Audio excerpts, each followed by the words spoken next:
Why women display their children on social media and dating sites when they're single. This one is pretty simple. If she's single and she's decent looking, she's going to have a lot of guys hitting her up. That's just what it is. That's the nature of sexuality. That's the nature of modern dating.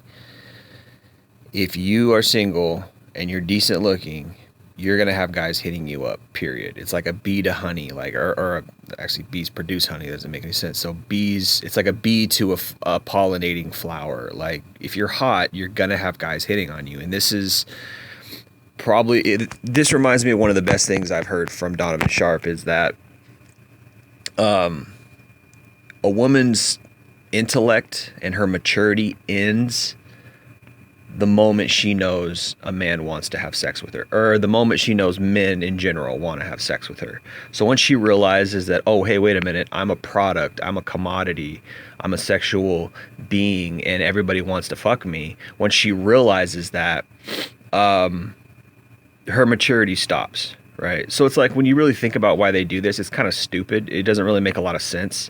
It's like you would lead with your, as a man at least, men lead with our positives. You should lead with your positive traits. You don't lead with your negative traits. And I think women do this a lot too because it's projection. They want a man to lead with his negative traits so they can get the betas and the undesirables out of the way. It's kind of the opposite. Women kind of come into social media and dating displaying their negatives because that's what they want men to do, right? And I've heard a lot of women, particularly some of my exes, would say, "Oh, the new guy I'm with now, he doesn't care that I'm, he doesn't care about my past. He doesn't care that I was a slut, that I slept around. He totally accepts me." And it's like, yeah, that makes sense because you put it out there. I guarantee she put it out there like on the first date.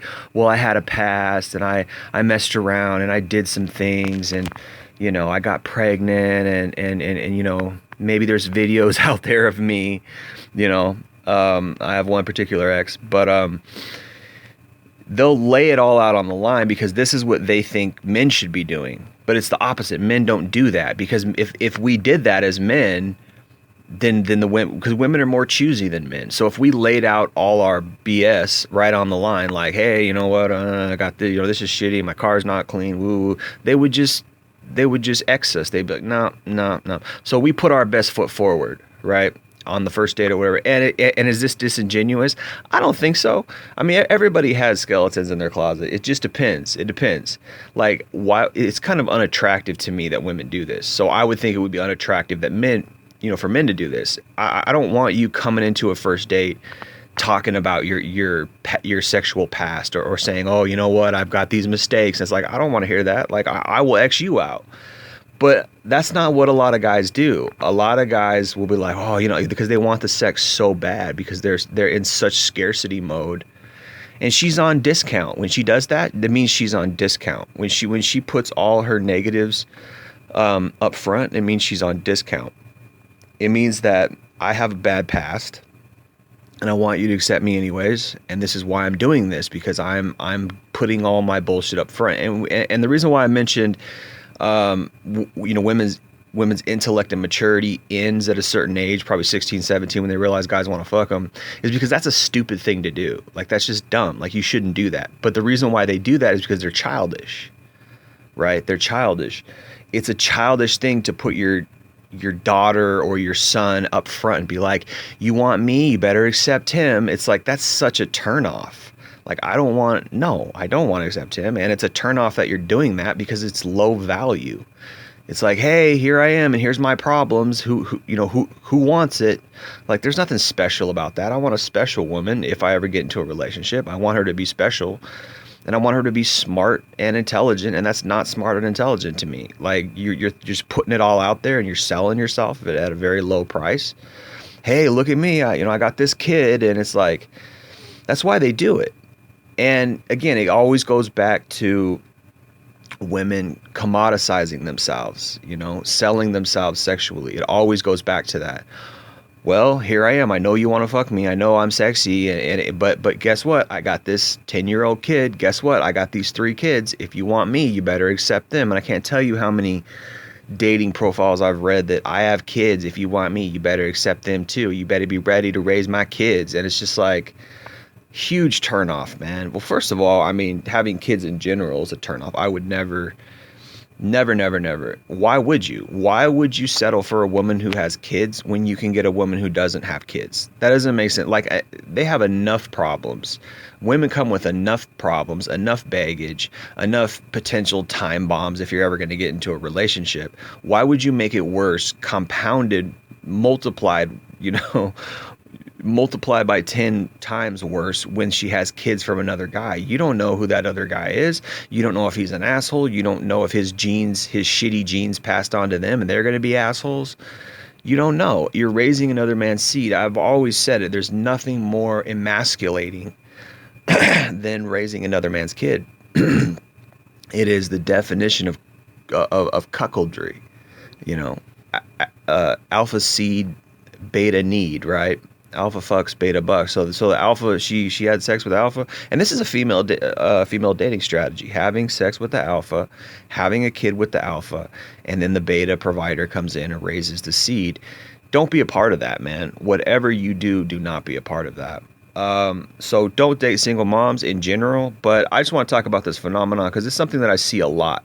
Women put their worst foot forward, and they lay it out. They lay it all out on the line, like bing bang boom. Here's my kids, here's my baggage, accept me or not. It's like, that just screams desperation to me. That screams low value. And there, I guarantee there's a pile of guys. There's a line of guys ready to accept all her baggage and love her anyways because they're that weak and they're that much in scarcity. And women know this. Women know this. They know this more than anyone. They know that there's beta providers out there who are ready to give up their freedom as independent men. Why? Because it's not great being an independent man. You don't get sex all the time. You got to wait months, in between the times you get sex. And if you're not a decent looking guy, it could be years. Or you just take what you can get. You take you scrape the bottom of the barrel. You take the scraps.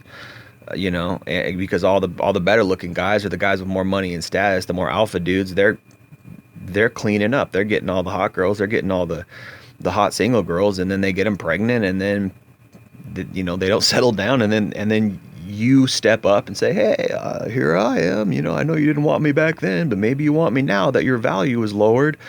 It's just so it's so desperate. It's so cringy, but so many guys do it, and that's something that I try to talk out against. I try to tell guys, man, have more self-esteem than that, have more values, have more standards than that, always. But what can you do when guys are in scarcity mode? What can you do when guys are just lonely as shit? And women have done this. And so my answer is just stop.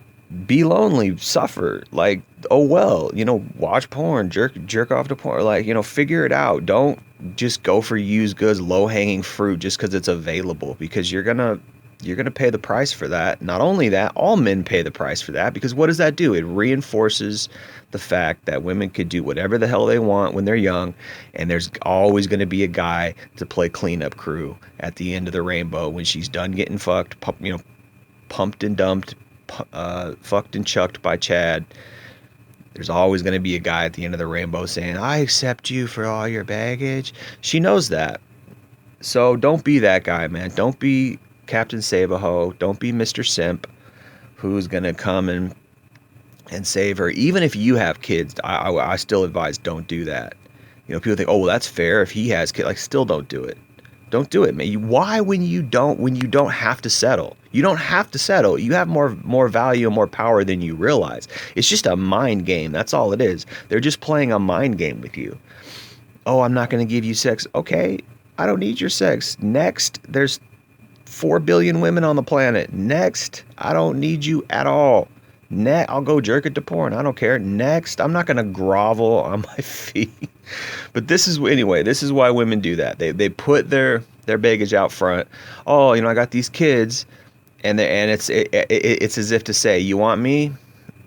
You got to raise my kids. And it still goes back to that them commoditizing themselves, turning themselves into a product. That's just the discount code, right? You know, you got a piece of meat or whatever that's past its due date, or it's past its fresh date. You put it, you slap a coupon on it, $4 off, whatever. That's a discount code. Hurry up and buy. That's the discount code. Here I am, but you got to accept my kid. That's the discount code. Anyway, I'm gonna end it there. Appreciate you listening. Jay Lee, Northwest Podcast. Peace.